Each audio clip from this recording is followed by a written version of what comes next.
이후 남베트남 정부가 반공 정책을 강화하자 1960년 12월엔 남베트남에서 남베트남 민족해방전선, 이른바 베트콩이 결성되어 북베트남에 조정돼 움직이기 시작했다. 이 같은 정세에서 공산주의 준동과 확산을 막기 위해 1961년 들어 미국이 베트남에 정규군을 파견한다. 베트남 북동부에 위치한 통킹만 지역. 제2차 베트남 전쟁의 원인이 되었던 동킹만 사건, 1964년 8월 2일과 8월 4일 베트남군의 어뢰정이 미 공해상에 정박하고 있는 미 함정을 공격했다는 동킹만 사건이 유발된 것이기도 합니다. 이 통킹만 사건을 계기로 미군이 직접 전투에 참여하게 된다. 이곳 연안 밖에 통킹만 사건이 발생한 해역이다. 1964년 8월 2일 북베트남 고속어뢰정이 미군 함 매덕스호에 어뢰와 기관총 공격을 시도한다.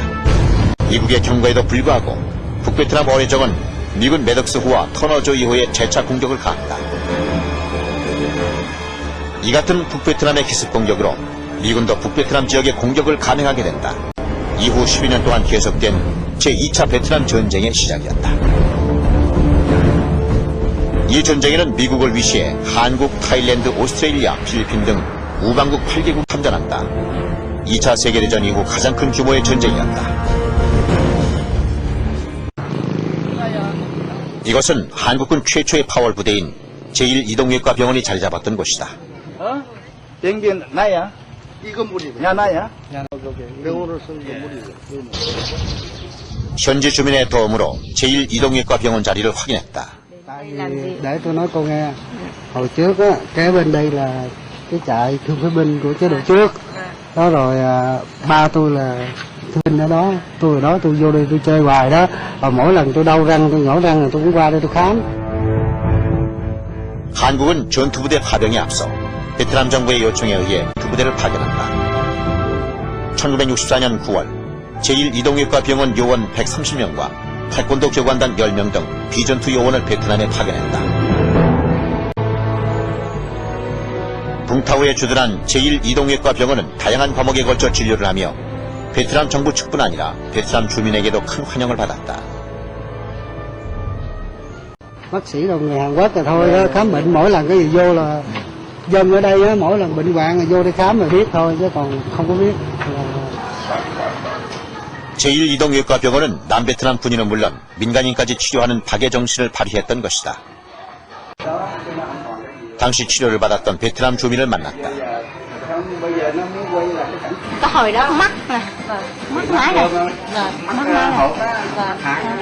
Rồi đi vô người ta giới thiệu vô nằm, nhưng mà vô người ta nạo người ta nạo rồi người ta cho thuốc, rồi người ta không có lấy tiền, không cho tiền, trả tiền không lấy.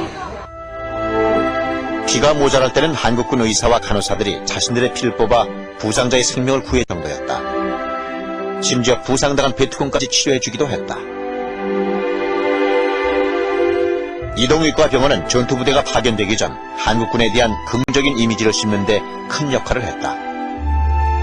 전투부대 파병 뒤에도 활동을 계속해 베트남 주민들과의 교류에 다리 역할을 다했다.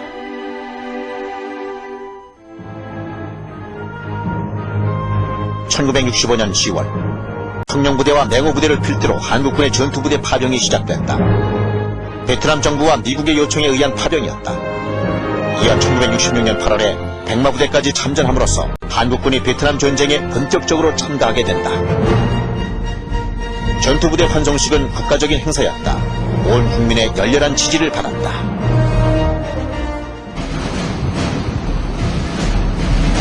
전투부대 파병을 전후해 지원부대를 파견했다. 1965년 7월에 해군 수송전대인 백구부대가 파견된다. 붕타우에서 호치민에 이르는 항로를 통해 베트남전 당시 백구부대가 군수품과 물자를 수송했다.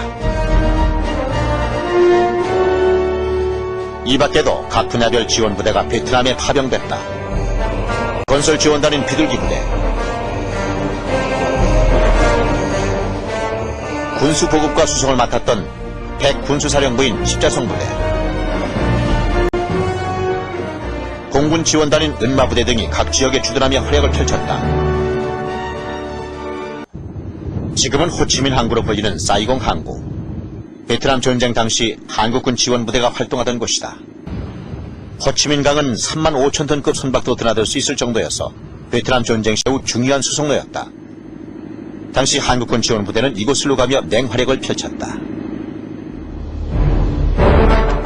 하지만 전투부대를 비롯한 한국군 파병이 처음부터 순조롭게 이루어진 것은 아니었다. 전투부대 파병이 결정되기 전 야당과 국민들의 반대가 있었다. 그러나 국제정세와 국내 상황에 비추어 볼 때 베트남전 파병은 정당성을 확상태에서 이루어진 정책이었다. 한국군 전투부대가 베트남전에 참전하지 않을 경우 주한미군이 베트남 전선으로 이동한다는 주장이 대두되고 있기도 했다. 당시 미군은 본토의 예비부대와 해외 주둔부대를 베트남 전선에 투입한 상태로 주한미군도 언제 베트남으로 이동할지 모르는 상황이었다.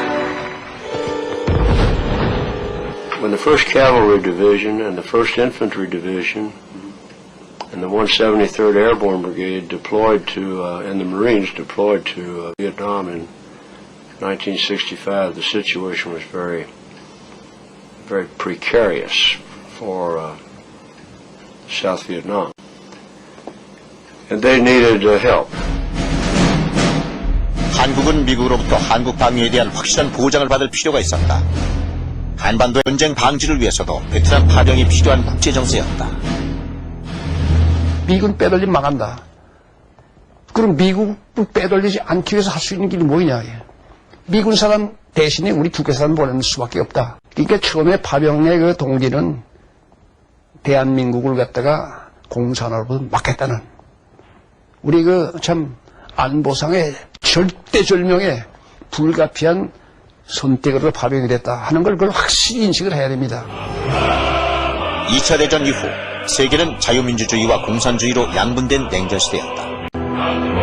중국과 북베트남 등이 공산화된 뒤에도 공산 세력은 계속해서 적화 정책을 펼쳐나갔다. 만일 남베트남이 공산 진영에 넘어가면 인접한 나라들도 차례로 무너지고 말 것이라는 도미노 이론이 현실로 다가오던 때였다. 당시 북베트남 측에는 주변 공산주의권 국가까지 전쟁에 참가하고 있었다. 하노이 북쪽 50km 지점에 위치한 박장 지역. 이곳 한 주민의 집에서 북한군의 베트남전 참전을 증언해주는 문서를 발견했다. 북한군 묘지 이장 계획에 관한 비밀 문서였다. 베트남전에 참가했다 사망한 북한군 유고를 2002년 9월 16일 새벽 5시에 북한으로 옮겨갔다는 내용이다. 필요한 인원이네요. Nhưng mà tỉnh Bắc Giang là trực tiếp làm thì có ông phó chủ tịch tỉnh là ông Mưu về chỉ đạo với thì ông Nguyễn Cao Cử là bên quân đội là tỉnh trưởng là lên chỉ huy toàn bộ. Thế còn về cấp huyện thì một ông chủ tịch huyện, một cấp xã thì ông chủ tịch xã, thế còn cấp thôn thì là ông trưởng thôn.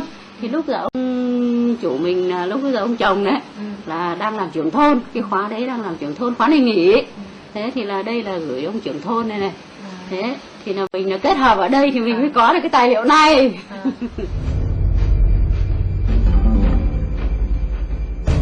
베트남 전쟁에 참전한 북한군의 묘지가 있던 자리다. Tất cả các ngôi mộ ở đây là có bao nhiêu ngôi tất cả? Tất cả khu vực này là chôn 14 ngôi. Và ngôi này là ngôi thứ nhất ạ.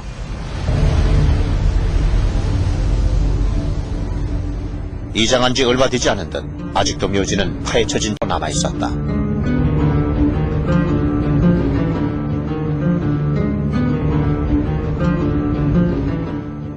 그 각 묘지가 있었을 때는 각 묘지마다 비석이 있었지 않겠습니까? Để tưởng nhớ. Tức là xây một cái nhà để xếp các cái bia vào. Thế thì là để tưởng nhớ. Thế thì hôm cải ở đây thì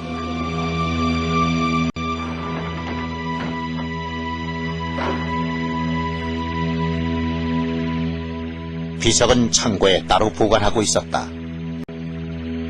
베트남어로 된 비석 뒷면에 한글로 묘비명을 기록해 놓았다.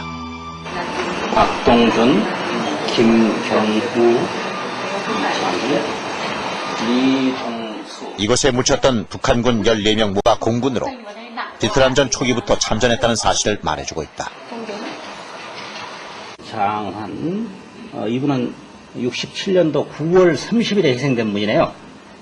그러니까 65년도에 희생된 분이 한 분, 68년도에 희생된 분 한 분, 그리고 나머지 12분이 67년도에 희생된 분입니다. 이분들의 희생된 날짜를 계산을 해보면은 우리가 상당히 중요한 사실을 발견할 수 있을 것 같습니다.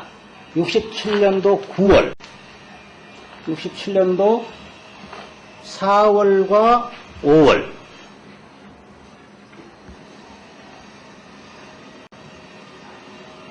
10월, 그러니까 67년도 4월, 5월, 67년도 9월, 10월, 그 시기에 집중적으로 희생이 있었네요.